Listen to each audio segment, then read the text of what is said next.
welcome to Colleagues Getting Coffee. My name's Annelies James, and today we're having a fabulous day being joined by Tracey, the fashion director of Fabulous Magazine. Hello. Oh my God. We're here in the fashion cupboard. We are actually live in the fashion cupboard. Look at this stuff. I love my life. So thank you so much for having us. You're very welcome. This is amazing. So let's just kick off. Tell me a little bit about you and what you do. So I'm the fashion director of Fabulous Magazine. I've been here now for 11 years. Wow. It's my longest standing job, which goes to show I absolutely love it. And I just get to work with lots of high street clothes. I run a team. We produce all of the fashion pages and the shopping pages for the magazine.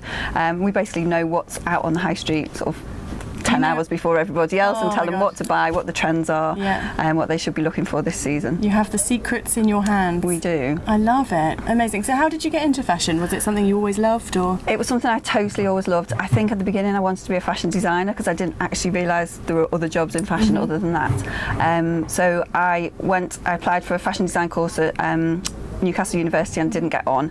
Then I started to research a little bit more and think, what do I actually want to do? And I applied for a course at St Martin's the following year, which was called FCP, which is Fashion Communication and Promotion. And that course encapsulated styling, writing, photography, a bit of marketing. So it was kind of everything to do with fashion. And that's when I just fell in love with making images, and that's kind of what I've always done since. Oh, amazing. I love it. So if we can kick start then, because this is what everybody wants to know, some trends. For the new season, what have I been shooting so far? I've just done a 70s utility story. So the trends, I think the good thing to know about trends is that they do come around every year. For 25 years now, I've been respinning florals, I've been respinning utility, and everything just gets tweaked each season. A colour palette changes slightly.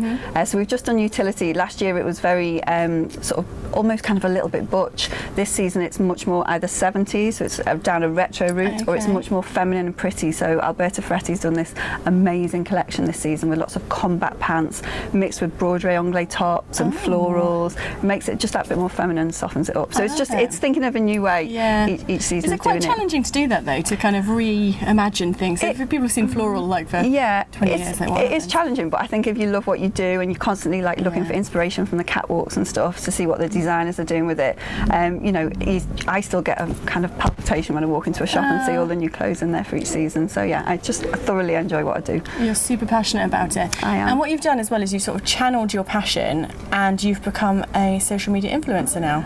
I think influencer is quite a big word. I don't have a big following, but I suppose I've quadrupled my following since I started. I had a very small following.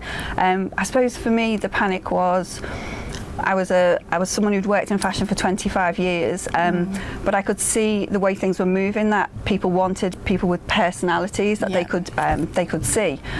Whereas I've got loads of personality, but it's kind of behind a print facet, if you like. So I wanted to kind of put myself across both. So I started an Instagram account, which was terrifying for me actually.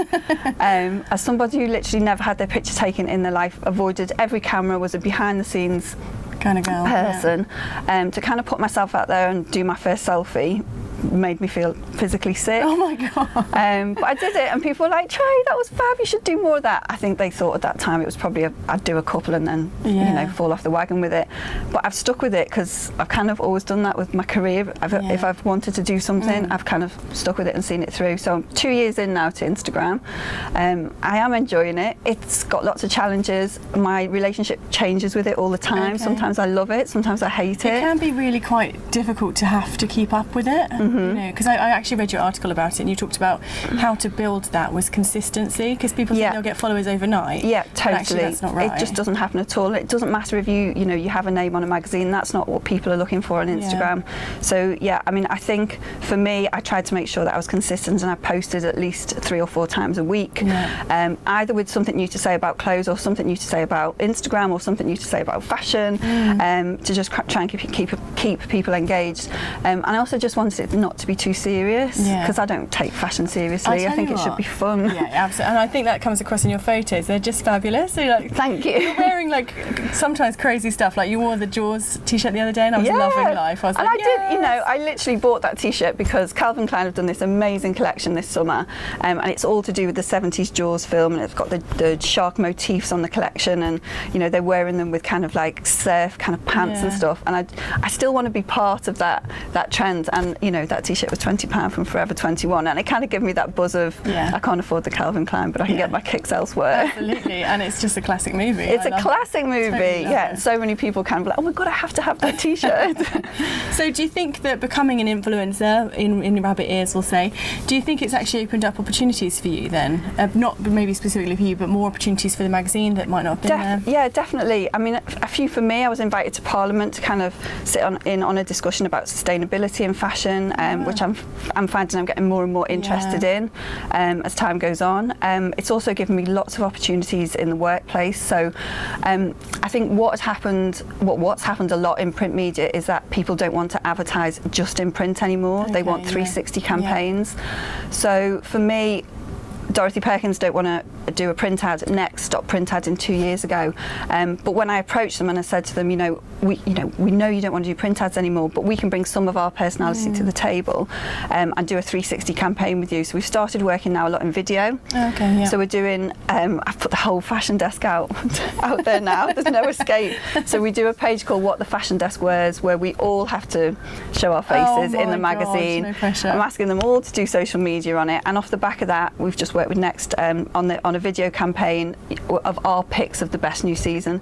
So technically what I'm saying is what we've always done what I've done for 25 years is edit clothes, pick the best clothes there are out there. All I'm doing now is doing it on another platform, so it's telling the reader or the viewer, as it is now, what are the nicest pieces you can pick, what's the best value, if you want to spend just a small amount of money on clothing, how to do that well for the season. It's just making my role evolve as times evolve as well. And have you come across any criticism through becoming like not so much. I've had really positive feedback, to be fair, on my Instagram account. I had one lady who said, well, I would never wear that in a million years, or somebody else will come back and just say, gosh, those trainers, I'm not quite sure about those, or but in general, I've had a lot of positive feedback. A lot of ladies have been very positive about my age and said it's really good to see somebody, because I'm 47, to see someone our age, going out there and trying the trends and kind of making them work for you, and just also to just give that bit of representation on the high street for an age group that apparently is a little bit forgotten by the designers on the high street. So I'm enjoying that social aspect of it. One lady DM'd me and just said, thank you so much. Since I've been following you for the last 6 months, I've dropped 2 dress sizes. I've overhauled my wardrobe and I feel amazing. Oh my gosh. She said, my husband can't even believe I'm the same person. Oh, and I'm like, that's amazing. That is just so nice to hear when you get a message like that. So I think influencing for sales is one thing. I think what I've found, and I've taken from most of it, is the kind of positive side of it, which is, having that really good feedback from women who, necessarily have tried something that they wouldn't try before because they thought they might be too old for it. Well, you're not too old for it. You can do it at any age. You can do it. 65. Yeah. I love it. Yeah. So I think that actually for me though, fashion is quite an empowering thing. If you put on something really good and you feel amazing, you can just, you feel like you can take over the world. Yeah. And I think that's so lovely, liberating and empowering what you're doing, and actually. Yeah. Well, I think for me, I needed a huge makeover as well. I mean, I worked in fashion and I'd completely lost my sort of style direction. Although I knew how to dress models, celebrities and other people, I'd kind of found myself in a real middle-aged style rut, and that was a really, it's quite a sad place to be, actually, to have this kind of tiny wardrobe of just black skinny jeans that I wore with various sweatshirts. So what I found now from doing my Instagram account is that I wear 95% of my wardrobe rather than 5%. So that kind of makes me feel better about buying something off the high street as well, because if I know I'm going to wear it and wear it and wear it, because we live in fast fashion, don't we? I can justify it in my mind. So it's also taking into account thinking about what you buy, buying well, and making sure what you buy works hard for you. I literally buy things and I wear them to death, and then I'll buy something to replace it. You're my kind of girl. Yeah, I love to fall in love with something and wear it till it falls off my body. And I always think, why didn't I buy 2? I sometimes buy 2. Do you? Yeah, I do, I have to say. See, I always think it's too late, and I'm like, I've worn this. I always think with something like a really good pair of jeans, I think it's really, classic. I've done that many times. Yeah, I love it. So people follow you, like it or not, but who do you follow? Who do you get inspiration from? So I kind of started following, to start with, I followed a lot of ladies who had worked sort of in my role, so a lot of fashion editors who, so when print started to shrink, a lot of great fashion editors were made redundant or, you know, left jobs or whatever, and they started their social media journeys. So I started following them because I knew them. And then obviously you gather people as you go along because people contact you.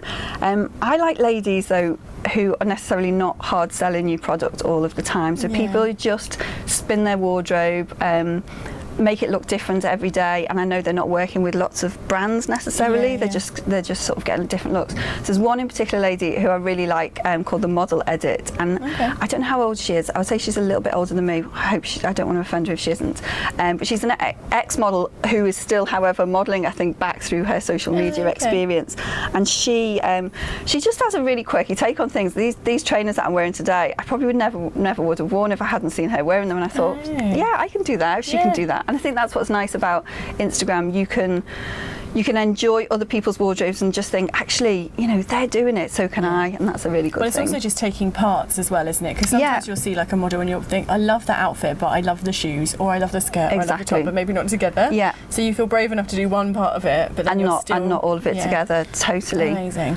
So if you had not a business quote, but a fashion quote, or maybe a famous celebrity said a quote that you think, yes, that resonates with you. I've got maybe a daft quote from The Devil Wears Prada. I love it. Which is, you know, florals for spring, groundbreaking, and that's pretty much what fashion is. I mean, fashion recycles and respins every year, so I suppose my message to people is, yes, go out and shop, yes, enjoy your purchases, yes, love your clothes, but also, like, before you do that, take a look at what you've actually got in your wardrobe. So if everyone is putting florals in their shop windows, just go and have a look at home, pull all your florals out, have a play with them, and then maybe you need to invest in one piece rather than 10 new floral pieces. I think that about those Kappa jeans, those Kappa things, you know, the poppers. You should have kept them. I would have been minted. I'd have been minted now. You should have kept them. When they come into the shops, I'm like, are you joking? I know. I'm a bit of a crazy lady hoarder, so I used to work at Vivienne Westwood many years ago, and I still got trousers from back in the day then, which I get out every so often. My daughter's very embarrassed by it. Keep everything. Yeah, yeah. I think love your clothes. I think wear them thoroughly and enjoy them. Keep them anyway, won't you? Yeah, exactly. Amazing. Thank you so much for joining us. How can people find out more about you? So you can follow me on Instagram. I'm at Trey's Lounge, and you can find me there, styling it up a storm, hopefully. Thank you so much. Now let's go and try on lots of clothes. Fluoro? Yeah. Let's do it. Let's get you out the flat. Thank you.